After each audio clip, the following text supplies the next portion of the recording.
Hello, welcome to 30 Minutes. I'm Rick Anthony. My guest today is making his third appearance, an encore appearance on 30 Minutes. Someone that I've known now for about a year, have grown to admire because of his passion for music and his passion for bringing good music to this community and the general area. My guest today is Maestro Valentin Radu. Radu. Thank you very much. Welcome again. Thank you. As I said, this is your third appearance. In previous appearances, we've gone over your background, which is fascinating. Coming to this country from Romania in 1978 on a scholarship at Juilliard, in New York. And from there, you somehow ricocheted and ended up here in Radnor, where you live. Yes. And you are your day job, your full-time job, your other passion is as the music director? Music director at Devon Prep. At Devon Prep, yes. So that... No, that's not a full-time job. The full-time job is Vox Amadeus. So Devon Prep is a part-time job that it appears to be part-time, but it's actually I'm sure they're both full-time jobs. Yes, and I know the schedule you keep, so I'm sure they're both... In between tours. Last time you were here, we talked about what was at the time going to be the 2011-2012 season of Vox Amadeus. Your silver anniversary, silver jubilee, 25th anniversary. We're well into it now, with most of the season behind you. Yes. How's it been? It's been an amazing season, actually, and all my seasons are amazing. And as a matter of fact, the silver thing is sort of like a landmark in some ways, but in terms of the continuity of my exciting programs and the kind of type of music, the quality of music that I bring to this audience is around the Philadelphia area, from Kimmel Center to Wayne, to Chestnut Hill, to other venues in Philadelphia. It's always the same excitement and quality and whatnot. And so people have asked me, well, how are you going to top the, what are you going to do next year? Yes. Right? How are you going to top the 25th? I said, well, it's going to be sort of same excitement, different programs, different, somewhat different composers, not a lot, because we still do a lot of same masters that our group is specialized in music from the Renaissance, Baroque, and classical. Yes. And so anywhere from Palestrina, Monteverdi, Purcell, and Gabrieli, and so forth, to going through Bach and Handel and Vivaldi, and then continuing to Mozart, Beethoven, and Haydn. So the span is, 16th century? 16th to 18th century. And we do a few inlays into 19th century with some composers such as Brahms and Verdi that have written into the classical style type thing. Now, of course, Verdi is the master of the opera, but yet coming up actually on Good Friday, 6th of April at the Kimmel Center, we do the famous Requiem of Verdi, which is has been nicknamed Verdi's best opera. Which you sell out every performance. Yes. So we've done Brahms Requiem also, we've done Brahms. So what I'm saying is that we do some inlays into the 19th century. Not only that, but also we do a little bit of even more into the 20th century. And last year, for instance, for Good Friday, we are part of the first Philadelphia International Festival of the Arts, PIFA. And by their request, because of the theme of the festival, which was Paris 1910-1920, we are kind of forced to do something that is completely more contemporary than we are normally are used to do it. And so we did the Fauré Requiem, we did Stravinsky, and then we did Gershwin.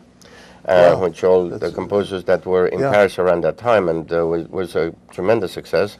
And because of that, we had a super angel that was kind to sponsor this season on 6th of January had a Gershwin Gala, all Gershwin, which is the first time in our 25 Sorry, years. I missed that. Yeah, I'm sorry you missed it. But you have an opportunity now to schedule for next year on 4th of January, kind of a New Year's concert. We got another grant from the same person to do Gershwin and more. It's going to be Gershwin and Duke Ellington and maybe some John Williams and some very interesting, very exciting music.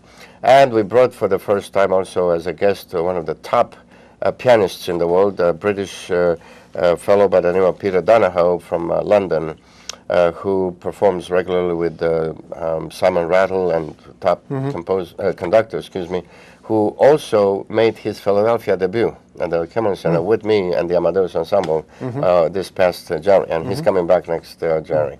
Anyway, but this is interesting because I do Gershwin and American music regularly for some time now in my homeland of Romania, where for many decades under the communist regime of Ceausescu and the previous dictators after World War II, anything Western and particularly American was banned and taboo, and there was, so jazz and all that was like bad decadent music and bad influence and so on, so was not allowed. And so now, obviously, it's a very different situation. And so I started there in 1998, the world celebrated Gershwin's centennial. And so I done the first Gershwin performance with the Bucharest Philharmonic, which is one of the top 5 orchestras in Europe. And so I've done, and I continue to do, to bring this kind of music, what is called symphonic jazz, to the audiences of Eastern Europe. Here, I've never done it with Vox Amadeus until this year, and it was a huge success. People just absolutely loved it because it's such a exciting music. It's enjoyable, and all that, but it's also extremely cleverly combines the jazz elements and swing and blues and all that with the classical symphony format of an orchestra. Explain something to me. When you were here last, I asked you to give us a tutorial on the use of a baton. Yes. But we'll put that aside for the moment. But what does it mean, what does it really mean when a conductor interprets a composer's music? What does that mean? What does it mean? Yeah, it means exactly that. A composer intends for a piece of music to be played, heard a certain way, experienced a certain way. And then someone like you comes along and says, well, I'm going to interpret it somewhat differently. Is that pace? Is that, what does it mean? Yes and no. I mean, in ours, like, first of all, a piece of music is as good as it comes alive to be performed. Yeah. When it's on paper, it's sort of there, but it needs to be taken out and interpreted, and that's where the interpretation is. But there's certain guidelines. But the notes don't change. Yeah, no, the notes don't change, but the style of interpretation, like the speed, the tempo is called. Yes. The dynamics, the style in terms of, like, some do a piece slower or faster, all right? Or also the size of the orchestra, or the size of the hall, the acoustics, the blah, blah, blah. And there are certain things that you have to keep in mind in terms of style. In other words, like, a Bach or a Handel, you cannot do too much to the left or to the right.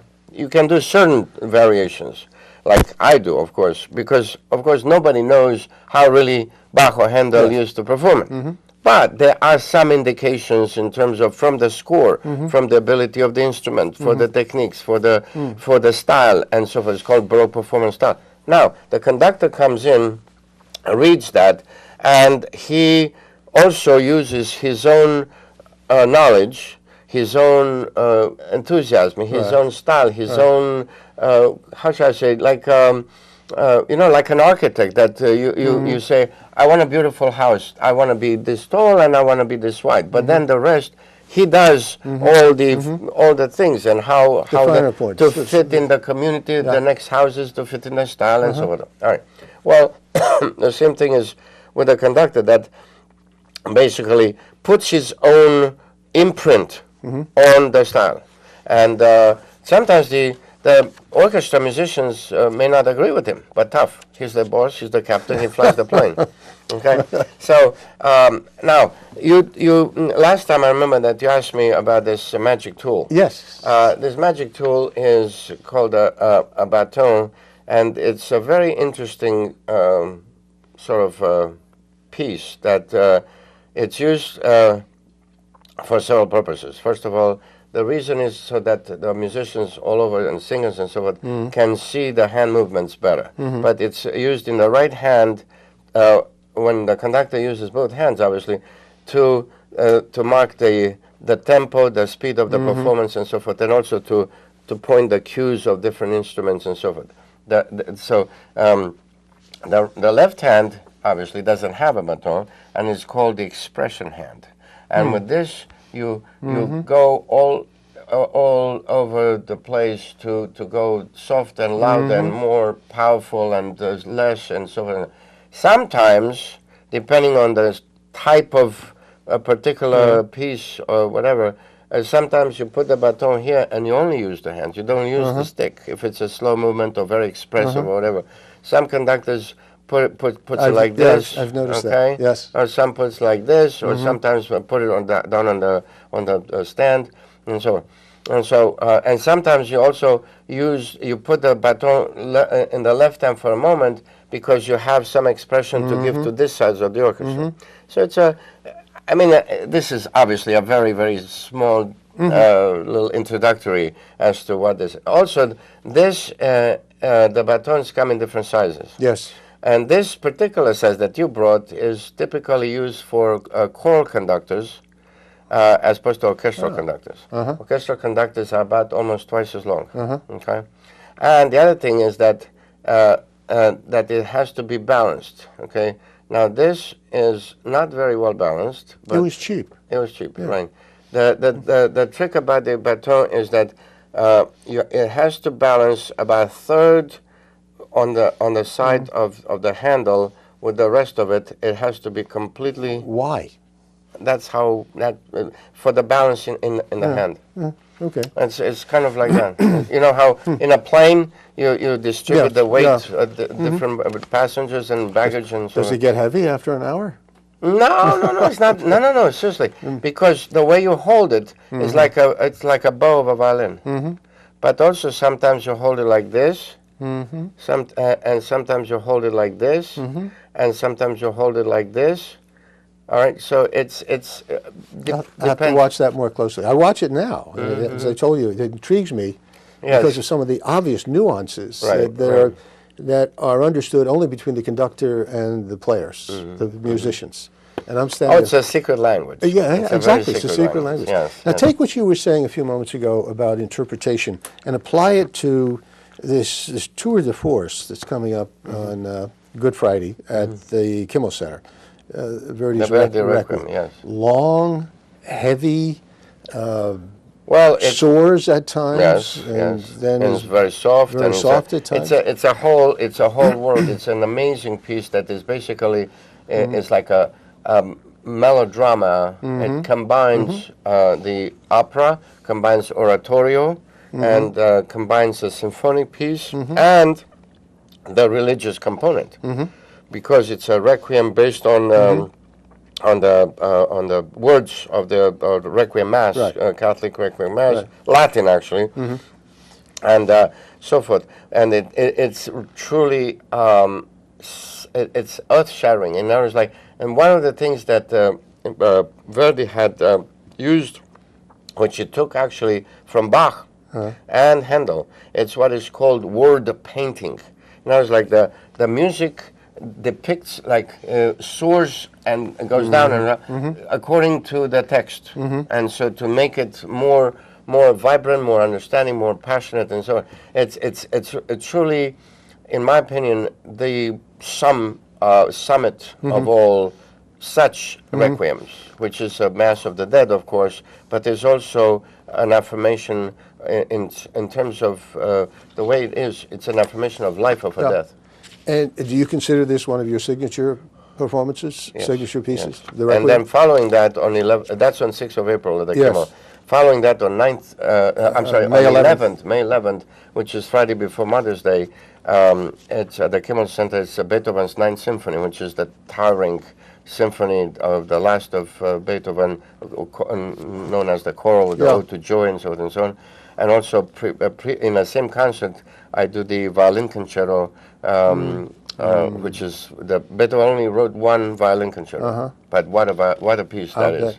So, and the season ends with the beautiful Baroque Camerata Amadeus, which is the chamber orchestra portion of the of my groups on Baroque instruments called Vivaldissimo. It's all Vivaldi, and it's in two locations: one in Chestnut Hill, one in Bremore, and it's a gorgeous concert. And it's interesting that it comprises of several concerti. For different instruments. Vivaldi was the master of the solo concerto, what it's called, for one instrument and orchestra. He wrote over 500. 500. Beethoven only wrote 5. Mozart only wrote 27. Bach wrote none. Vivaldi wrote over 500. Over 300 of them are for violin, because he was a master violinist, but also for oboe, for bassoon, for flute, for trumpet, for all sorts of things. If you haven't experienced it, the Vox Amadeus, you have 3 groups, Yes. 3 distinct groups. Yes. Vox Actually, Amadeus there are 4 this year. 4? Yes. It's a wonderful experience. The music is absolutely brilliant. It's reasonably priced. Very reasonable. It's very hard. Very Now, reasonable. let me go back on something, though. So Verdi Requiem, Beethoven's Ninth are among the 23 CDs that you have produced, Yes. right? The last one just came out a few days ago, a live recording of a Mozart. It's a Mozart album called Virtuoso Mozart, and I'm playing, which I also do in addition to conducting, the piano, the Steiner on the Kimmel Center stage, a Mozart Piano Concerto number 23 in A major. And actually, that's a second album that I'm playing and conducting. One last year that came, which is called Mozart Gala. And Vox Amadeus, I have to be proud and to brag, is the most recorded group in Philadelphia, topping even the Philadelphia Orchestra. Sorry, guys. And not only that, but even more so in terms of live recordings from the Kimmel Center. Live recordings from the Kimmel Center. So to me, this is an amazing experience to have a live recording. You know why? Because it captures the moment of a performance. A performance comes to life from the music that is on paper that was written 100, 200, 300 years ago, and all of a sudden, magically, you know, the genie comes out of the and then goes back into the box. However, through the recording, keeps on living, but lives that moment that we all experience. It's not a cold studio recording. Yes. You know, so it's an amazing thing, and I'm really, really happy and proud that this kind of things exist, because there are actually a lot of conductors that hate recordings, because a recording is not a true depiction of a performance. You see, it's like a experiment, like in a lab or something like that. It's not a true expression, and a performer is called a performer because he or she performs. And when you do that, you come out with all your talent and all your passion, and it's right there on stage in front of the public, and then it goes back. And so that is, to me, the most magic moment. It is magical. How are you able to assemble these marvelous musicians and singers that you have? Well, with a great deal of effort, with a lot of...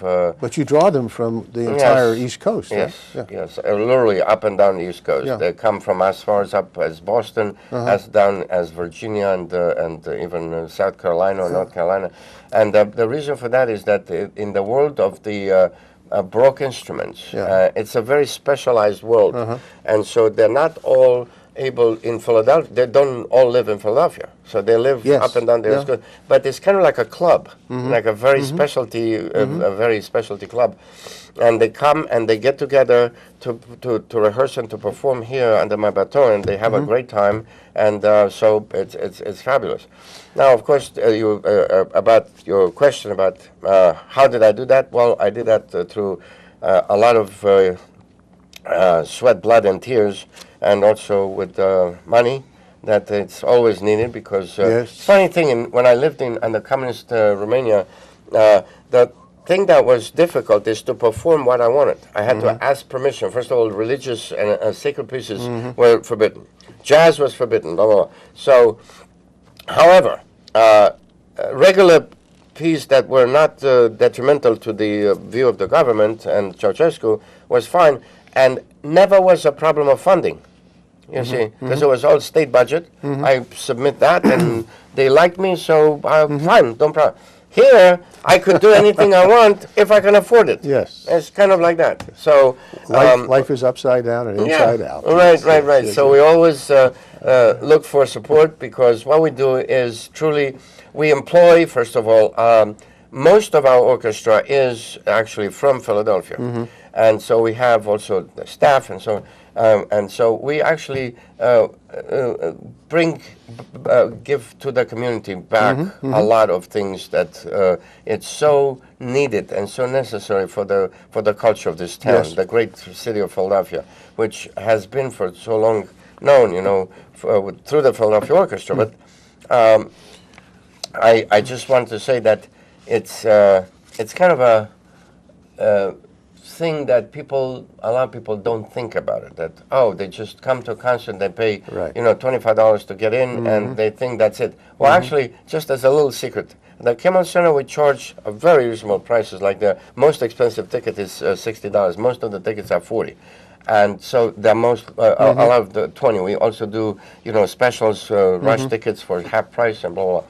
Well, in order for a performance with all the cost of rental of musicians or this and that and the other thing, a seat that you pay $40, in order for that to be realistically Yes. how much it would cost probably in excess of $200. Yes, $200. in excess of $200. If I would charge $200, then the performance would be paid for. You see, so people don't realize that. So ticket sales barely pay the cost of that kind of so it's performance. like a quarter to 30% at the most. And so so we have to constantly fundraise, and we have some generous angels that are very good to us. Some corporate, we're looking for corporate support. But we are obviously a fully 501c3 nonprofit. Yes. So, but in addition to the financial advantages of donating, is mostly the support that people that with generous hearts and deep pockets, or even medium pockets, or whatever. Any pockets. Would be able to help, because it is a group of here. It's a local thing, and it's internationally known. We have recordings that are available all over the world, and so forth. We are at that level, and we also do not only performances at the Kimmel Show. We do on the main line. We do in Chestnut Hill. We do elsewhere. We sort of like the old style troubadours. Yes. That we're going everywhere. You do take the magic into the community and make it accessible to people throughout the community. Tell us briefly about, you take the magic out of this country and take it back to Europe as well. Yes. You're in Europe several times a year. Yes. Also worth noting is you were a child prodigy. You were doing concerts at age 6, I think. Yes. I started when I was 6. In Europe, yeah. So you made your debut at age 6. And I've never heard you at the piano. You haven't? No, I haven't. I've heard other people tell me about it. Oh, well. But I've never heard you at the piano. And also you should come. I'd love to perform, and also I love to perform and conduct. Yeah. I also play the organ. I'm an organist. Do tours on the organ. Yes, yes. What do you do when you go to Europe? I play mostly organ concerts in churches and cathedrals, and also conduct various orchestras, philharmonics, and so forth. And it's very exciting because I kind of I'm a jet setter, and I enjoy both Europe and here. Yes. And I love to travel, and also I love to experience different places, different cultures, to bring my talent and my magic baton to people, and it's a very I'm very lucky to have as a vocation and avocation, and to have this magic of music, because the music is something that, particularly in difficult times, both economic or wars or Yes, whatever, right. it brings people together. It's a very magic glue. It's a super glue. It doesn't. It's almost to the point where I wish that would be music would be taking over some of the other politics and other economy and extend that point and then comment, please, on what today is called music. I have no time for what today is called music. Yeah, today rap is even beyond that. Not only. How should I say this? It's very unfortunate that in today's particularly contemporary music, it's almost it's tragic. The composers just write to be for the sake of being original, for the sake of being different, for the sake of being dramatic, for the sake of being strange and whatever. There's still some good music. Give me one example. Oh, that's one example. One example, right? Oh no, never mind. I'll get back to you on that. I'll get back to you on that. Well, are they vocal or orchestral? Give one example. No. And are you using composer and songwriter? I have to tell you, John Williams, that I'm planning to do some. He writes an enormously what I would call good, solid music. He writes a lot for film music. You know, he made the film scores for, Raiders of the Lost Ark and Star Wars and Jurassic Park and Saving Private Ryan and so on.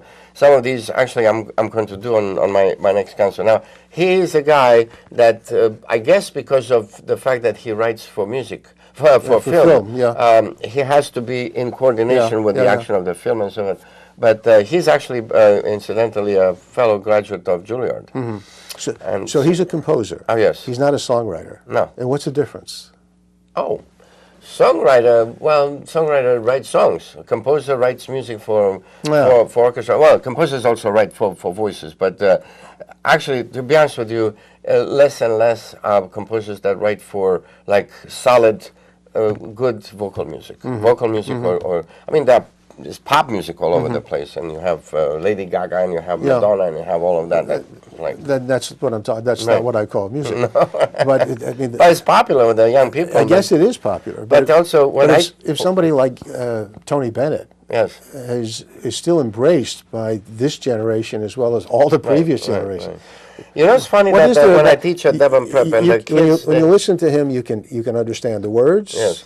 You can understand the story he's telling. They're meaningful exactly. words. There's a story. Right, there's a story, and there's not all this crap about, and bad language and foul language and whatever. Now, but what I want to say, the point is that some of the kids I teach at Devon Prep, and I teach them about, and I also bring them to my concerts, to generous grants that allow them to come for either free or very low cost and so on. Well, it's such a pleasure for me to hear these kids afterwards to say, wow, Bach and Mozart is cool. Yeah. You know what I mean? Yeah. To me, that's like, yes, I know. But it's just that these kids grow up with this kind of crap of music. They don't know the difference. So they think that's it, until they're exposed to some of the... Why do you think classical music is called classical? Because it stays and it endures the time. Yes. Over hundreds of years. Yep. Anyway, so we can argue about this. There's no argument. I'm glad that we're on the same page. I can't stand it. Yeah. Those of you who haven't seen this is the program for 2011, 2012. There'll be another one, obviously, for 2012, 2013. Jam-packed with great music, great performances. If you're able to pick one of these up, you can certainly go to the website to write a check or to get information about where you might be able to hear the performances. If you'd like to know more about the 23 CDs, that's also on the website, but in this book as well. We own several of them, and they're marvelous listening, absolutely marvelous listening. You have to get them. As always, thank you very much. Thank you very much. It's a pleasure to have you. Thank you. And I wish you the very best on your 26th season. Thank you. Coming up. Until next time, this is 30 Minutes. I'm Rick Anthony. Take good care of yourselves and listen to some really good music.